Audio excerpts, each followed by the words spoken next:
Good evening. I'm Kevin Quinn. Welcome to NJ Law, here live on TV 34, your favorite hometown channel.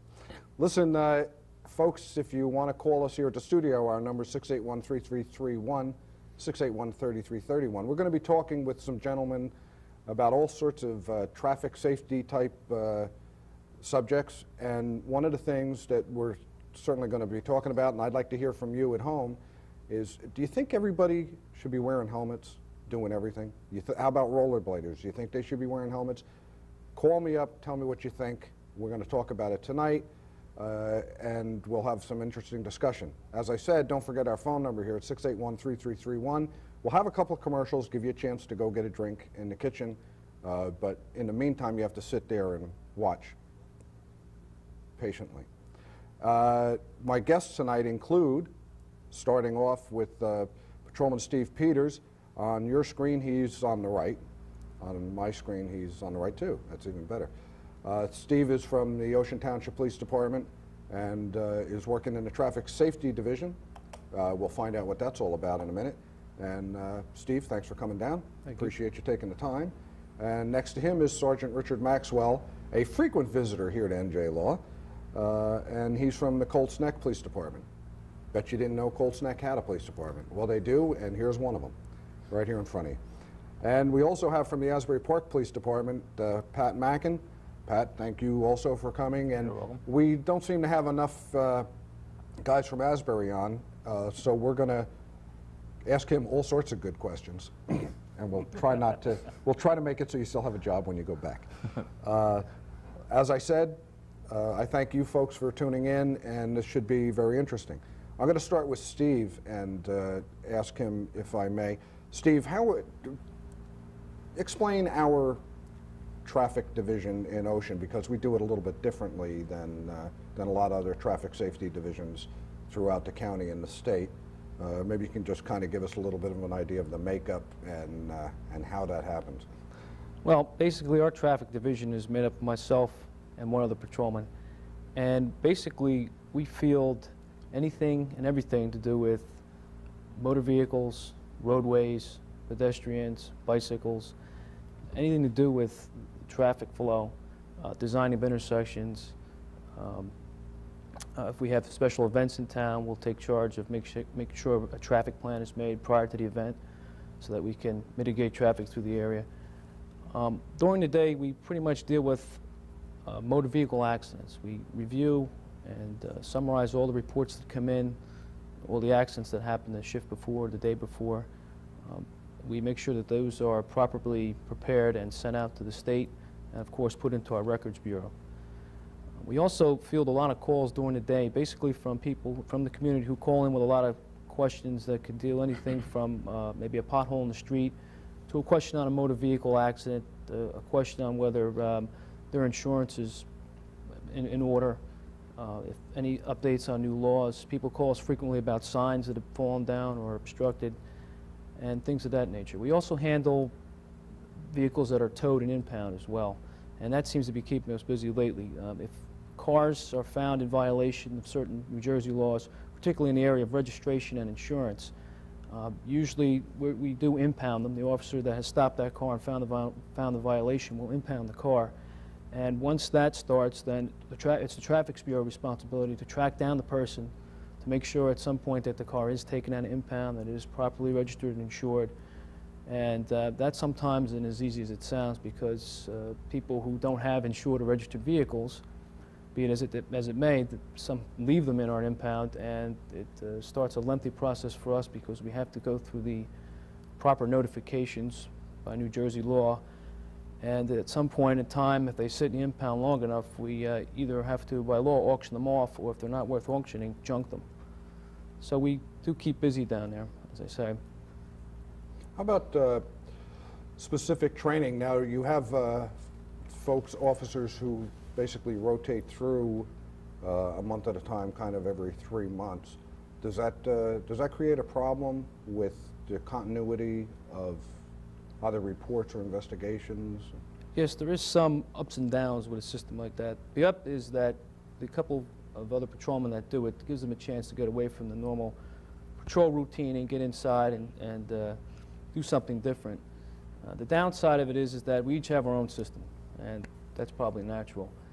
But once in a while, you know, we cross one another, we bump in, we get a few papers shuffled. But so far, the system's been working out pretty well, and it's fortunate that we have another route to go besides just doing our normal 8-hour shift and handling the mundane calls. At least when we're inside, we get to get more involved with hit-and-run accident investigations, traffic engineering problems. We might go out and do a survey at an intersection and try to improve the intersection.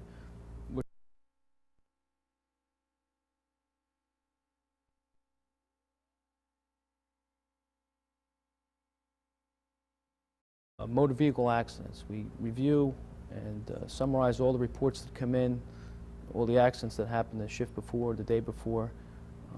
We make sure that those are properly prepared and sent out to the state and, of course, put into our records bureau. We also field a lot of calls during the day, basically from people from the community who call in with a lot of questions that could deal anything from maybe a pothole in the street to a question on a motor vehicle accident, a question on whether their insurance is in order, if any updates on new laws. People call us frequently about signs that have fallen down or obstructed and things of that nature. We also handle vehicles that are towed and impound as well, and that seems to be keeping us busy lately. If cars are found in violation of certain New Jersey laws, particularly in the area of registration and insurance, usually we do impound them. The officer that has stopped that car and found the violation will impound the car. And once that starts, then it's the Traffic Bureau responsibility to track down the person, to make sure at some point that the car is taken out of impound, that it is properly registered and insured. And that sometimes isn't as easy as it sounds, because people who don't have insured or registered vehicles, be it as it may, some leave them in our impound, and it starts a lengthy process for us because we have to go through the proper notifications by New Jersey law. And at some point in time, if they sit in the impound long enough, we either have to, by law, auction them off, or if they're not worth auctioning, junk them. So we do keep busy down there, as I say. How about specific training? Now, you have folks, officers, who basically rotate through a month at a time, kind of every 3 months. Does that create a problem with the continuity of other reports or investigations? Yes, there is some ups and downs with a system like that. The up is that the couple of other patrolmen that do it gives them a chance to get away from the normal patrol routine and get inside and do something different. The downside of it is that we each have our own system, and that's probably natural. But once in a while, you know, we cross one another, we bump in, we get a few papers shuffled. But so far, the system's been working out pretty well, and it's fortunate that we have another route to go besides just doing our normal 8-hour shift and handling the mundane calls. At least when we're inside, we get to get more involved with hit-and-run accident investigations,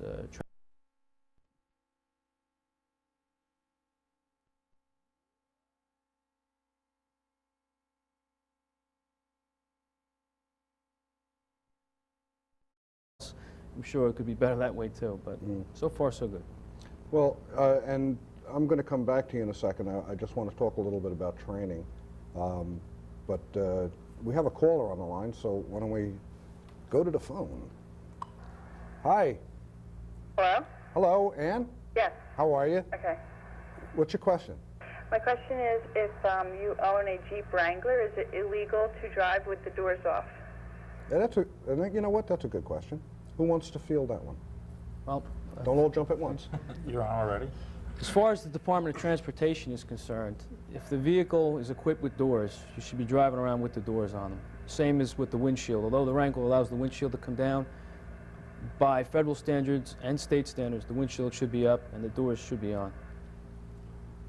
Now, so if someone has the doors off, are they going to get a summons for that? Or? Well, I don't think I'd issue them a summons, but it's something worth researching. I'm not really sure if it's covered under state law or it's federal law, but something I can look into. Maybe Rich knows. Those manufacturers design that type of vehicle intended for off-road use. The windshield folding down, the doors coming off. As Steve mentioned, it is state and federal statutes requiring the windshield it's safest to have the door on. Anything that can continue inside the vehicle and a collision, the better, safer you are. So as long as you're on the the public streets, you should probably keep the doors on. And you're better off, right? The odds of getting stopped are probably not that high. You're probably not going to really get stopped, but it's much safer to keep it on. How's that, Ann? Does that answer your question? Very good. Thank you. Thanks for calling. Bye-bye. What did I do? I don't know. Did I make them go away? Good. It's okay. Every month I have to relearn this phone thing.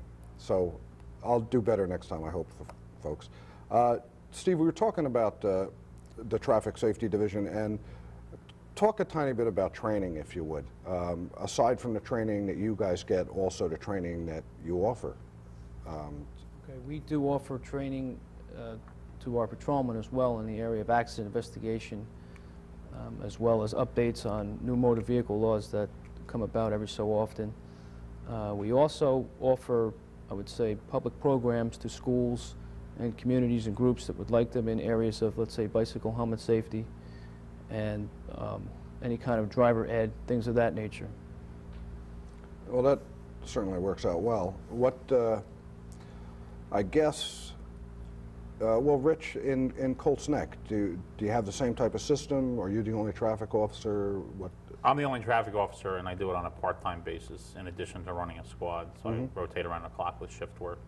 And I field a lot of the similar situations as Ocean Township does. Pretty much when you go from department to department, traffic department's responsibilities are basically the same. It's just whether how much manpower you have to fulfill the requests or exactly how far you can spread yourself. In addition to those duties, I also get involved with the planning board and the zoning board in town when any new developments come in. Yeah, and that's a big thing. I think one of the issues that maybe people are or aren't aware of is that obviously traffic is one of the biggest things that happens in any municipality. As far as the people who tune in and watch, we hear from them. They probably most often come in contact with police officers because of some type of traffic matter, whether it's a violation or they're involved in an accident or they're just sitting at West Park on the highway waiting for the light to change and they're saying, boy, this is ridiculous. You know, the line is too long. Can't they do something about this? I think it's very important, and I wonder if we devote enough time and manpower to it in our police departments. I don't know. What do you Traditionally, it tends to be one of the services that gets cut, first-time budgets get cut. There's a lot of townships within Monmouth and Ocean County that just recently, due to the big budget cuts, have either reduced or done away with the traffic units. That's one reason why we do a part-time. We don't have enough manpower or funding to devote somebody to a full-time in our department. It basically is a full-time department with any job because everybody has to drive to get someplace. And as you said, that the most common contact that a citizen has with a police officer is while they're on a motor vehicle stop, an accident, whatever, motor shade call. So that officer sets the tone for the department and also the police field just by his dealings with the people. And if they're knowledgeable on traffic, if you call up and you want an answer to something and the department doesn't have a traffic unit or either doesn't have time to answer your questions, they're going to be disgruntled and they're not going to be happy with the answers they got back. And unfortunately, they don't dedicate enough time to it. A lot of departments don't. Well, let me switch to Pat, who we've been letting alone, and he's been over here hiding. Pat, how about in Asbury Park? How's things work there? How's your traffic division organized? Currently, we have 3 officers in the unit, 2 that work 3 to 11, and 1 officer that works during the day shift. We handle everything from crossing guards for the day shift officer to myself. I handle abandoned vehicles. I'm the police liaison to the taxi commission. So it's a very wide range of stuff that we handle concerning anything with motor vehicles. And in Asbury Park, though we're a little bit more rural in Ocean and in Colts Neck, it's a densely populated city. Do you have any unique problems that over there? We have a great deal of traffic that runs through town. Anybody that's been on Main Street during rush hour in the morning or in the afternoon can attest to that. One of the other problems we have is all our speed limits are 25 miles per hour in Asbury Park, with the exception of 2 streets, which is 30. And sometimes people seem to forget that the speed limits are 25, and they get up into the 40-mile-an-hour range in residential areas, and they wonder why they get stopped. Mm-hmm. And it's because they don't realize that their speed limit is 25, although it's posted. They just, from driving the road continually all the time, they tend to forget that there's signs there that say it's 25 miles an hour. Well, also in Asbury, it's no secret that the with the development that was supposed to happen down at the beach, and you know that stuff's all still in litigation, I guess. That the budget's pretty tight in the city, but they've chosen to maintain the traffic division. That's correct. There's enough work to keep all 3 of us very busy for our entire 8-hour shift. In fact, there's many nights that I don't go home after 8 hours. I end up having to spend an hour catching up on the paperwork for just the day. So there's a lot of work out there for us. And I guess in the downtown area, I guess down in Cookman Avenue, areas like that, a lot of businesses coming and going, moving in and out of the city and things like that. Does that present any unique problems to you? I mean, is there big parking problems and things like that down there? I see a shift in the downtown area from the Cookman Avenue downtown business area more toward Main Street. There's a lot of traffic, a lot of parking problems on Main Street. People stopping and double parking and obstructing traffic is a continual problem along Main Street. Down in the old business area, Cookman Avenue, doesn't seem to be at this point a lot of traffic problems or parking problems down in that area. But Main Street is a very busy road for us in Asbury Park. And like I said, it has unique problems. Every one of us have unique problems in the different areas. So it's interesting to see a little bit of the mix. You know what I'm going to do? I'm going to jump to the phones because, hey, they're all lit up. Sean? Yes. How are you? Hi. Thanks for calling. Do you have a question for us? Actually, I have more of a comment. Uh-oh. It's not personal, don't worry. First of all, I'm a long-time watcher, as you know. I've been here since the beginning. I would just like to make comments about helmets and safety pads for rollerblades, bikes, etc. Okay. First of all, the helmets for bikes, I know in Ocean Township it's a law for anyone under 14 has to have them. Right, it's actually a state law, but that's okay, go ahead. Yes, and I definitely agree with that. And also with rollerblades, helmets and pads should be worn. I think people overlook the pads somewhat.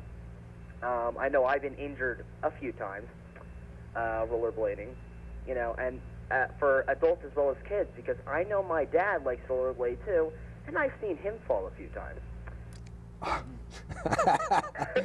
But, I mean, we're going to talk about this when I get home, you know that, right? Oh my!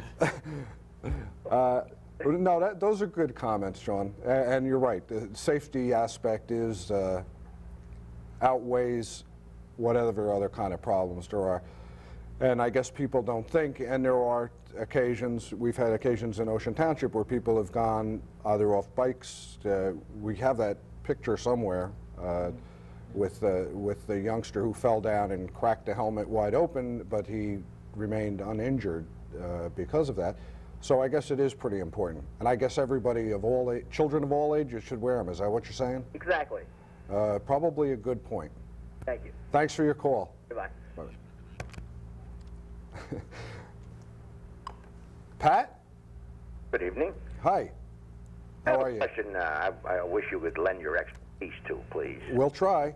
Any one of the officers up there, I'd appreciate to answer this. There is talking about safety, in particular, West Park Avenue and Poplar Road. At rush hour time, it is very, very bad. You cannot make a left turn, and there have been a few accidents there. What constitutes, or what does it take to get a traffic light up there? And I understand that you have to go through the state, you have to go through so many things. Why? You know what? A, that's a good question, and B, I'm going to turn right to Steve Peters and put him on the hot seat here. Steve? Well, Last year, we were summoned by the Township Council and the manager to go out and take a look at that intersection. And we conducted a traffic survey there, and we found that, yes, a left-hand turn signal, I believe that the caller's talking about, is warranted there. As of last week, that is currently in the design stages. As to when the date is going to be completed, we don't have that yet. So I would say safely that between maybe the end of the fall and the beginning of next spring, we will have that left-hand turn hour there to alleviate some of that traffic problem at that time. Steve, let me ask you this. Sir, you're talking about the left turn hour, right? Not only a left turn hour, in general, I'm talking about one thing. Where it constitutes or it needs something for safety, why wait so long? Why wait until so many people get hurt or possibly killed? Yes, and I'm going to revert to Steve again, but you won't believe how complicated it is to even put up a simple stop sign. That's my question. Why should it be that complicated? When it comes to people's lives. Yes, I agree with you. And well, I think one of the reasons that it's so difficult to put a traffic light just anywhere is because, number one, we couldn't have traffic lights at every intersection in the entire town. It would cause nothing but havoc. And the second thing is that the Department of Transportation, the State Department of Transportation, who comes in and approves these plans after we've made the request, wants to make sure that they oversee it for more reasons so that all the traffic lights conform to the standards across the country, in the state and across the country. They want everything to be the same. Unfortunately, the State Department of Transportation, like many other government agencies, is cut back, and they are low on manpower, and that's caused quite a bit of delay in getting certain things through. But for the most part, I too feel the same way. I wish things would go a little faster, but we can only do our job on our end, get everything out, and just basically wait. That's a very good answer, and I want to thank you so much for that. And you answered my question. Very good. Thank you. Thank you for your call, sir, and You're welcome. please keep watching. I do, and you have a great show. Thanks so much. Very informative. Thank you. You know what we're going to do? We have some other callers on the line, and please don't hang up if you're on the line. We're just going to take a short break so these guys have a chance to breathe. And when we come back, this is the time when you get to run to the kitchen, get something to drink, a glass of iced tea or something, and come on back and stay tuned to NJ Law. Remember, our number here in the studio is 681-3331, 681-3331, and we'll be right back. Please stay tuned. 1976, George Cisneros had a stroke. 1990, Stanley Monroe had a stroke. 1982, George Vavilas had a stroke. But stroke didn't mark the end of their lives or their lifestyles. Find out the warning signs of stroke from your American Heart Association. Because the sooner your symptoms are recognized and treated, the faster you'll get back into the swing of things. This is William Shatner. Imagine the training and skill it takes for a dog to serve as a blind person's eyes. Guide dogs give blind people the freedom to go wherever they want. And the law permits them everywhere that's open to the public. A blind person and a guide dog are a working team for personal independence. To learn more, call the Guide Dog Foundation for the Blind toll-free 1-800-548-4337. That's 1-800-548-4337. Hi, I'm Ron Ivory, a big brother, big sisters of Monmouth County. This is my little brother, Jason. I've been a big brother for 2 years now, and I find it very rewarding. Jason and I enjoy doing so many things together, going to the boardwalk, washing cars, swimming, playing volleyball, and visiting friends. What a great way to spend time together. To find out how you can become a big brother, please call area code 908-530-9800. It was damp outside, and I was leaving home with my granddaughter. I was stopped by a state trooper. He gave me a ticket because I was not wearing my seatbelt. Approximately 4 days later, I was involved in this very bad traffic accident. However, I was able to walk away from that accident because I was wearing my seatbelt. Buckle up. Seatbelts save lives. Hi, we're back. Aren't you glad? We're talking to Sergeant Rich Maxwell, Patrolman Steve Peters, and Pat Mackin. And we're talking about traffic safety stuff, and you folks must be interested in it because you're all on the phone. Probably the only people that are watching are on the phone. That scares me. No. We're going to go to, I think we got Matt. Yeah, hello. How are you? Oh, yeah, I'd just like to say I watch your show all the time. It's great. I love it. Thank you. All right, and I'd just like to say, Sergeant Steve and Sergeant Pat, you do a wonderful job. All right, my question's about the legal age to drive a moped or a motorcycle. And how old do you have to be? Okay. It's your turn, Rich.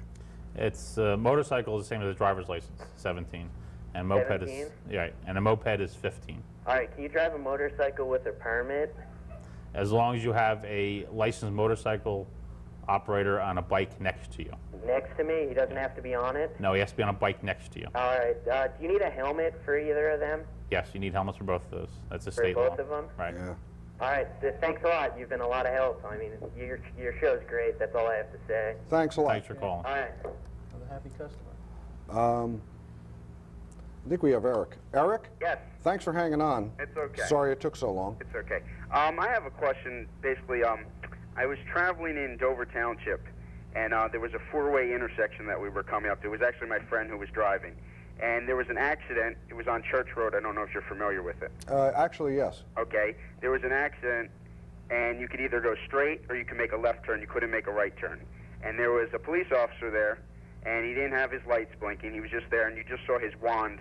You know, he was just waving his wand for cars to go. Uh-huh. And my friend just kept going, and he veered to the left because when you were coming down the road, all you saw was the wand moving.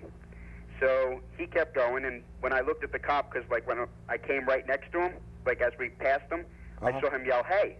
And I said to my friend, I said, "Dave," I said, he just yelled, "Hey, stop!" And he's like, "What are you talking about?" He was waving me on to go. So he said, "He's not going to come after me." He said, he was waving me on to go. 2 seconds later, sirens, he's behind us. And he walks up to us and he says, "Why did you fail to comply with my signal?" And he said, "Officer," he said, "all I saw was your wand moving." He said, "No." He said, "Let me see your driver's license and registration." And he looks at it and he says, "Oh, you're from Lakewood, huh? What are you doing here?" And that, first of all, ticked me off. Second of all, I just want to know, how do we go to court to fight this? I mean, if the kid speeds all the time, okay? He's not a good driver. I don't like driving with him, to be honest with you, okay? And if he got another ticket, he would lose his license for 6 months. Why would he intentionally go through a cop knowing that even if it's not a movie violation, because he didn't know if it was or if it wasn't, why would he intentionally go through a cop knowing that he was there and that he would lose his license? How do I go to court and do something about this?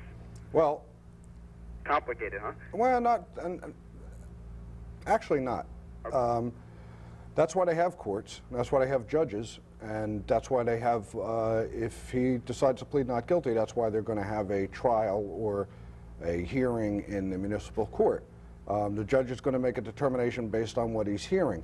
Now, I can understand about the lighting conditions and maybe the lack of safety lights. Sometimes it is a little confusing for motorists.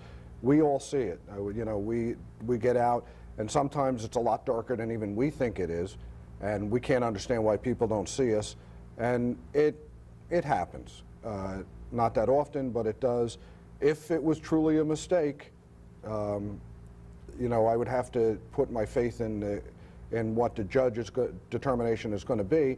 I don't think it matters so much what the driver's past record is. Each incident has to be taken by itself, and that's why they have an impartial third party to make these decisions. You know, if he was guilty, I would have said, "Dave, you were wrong."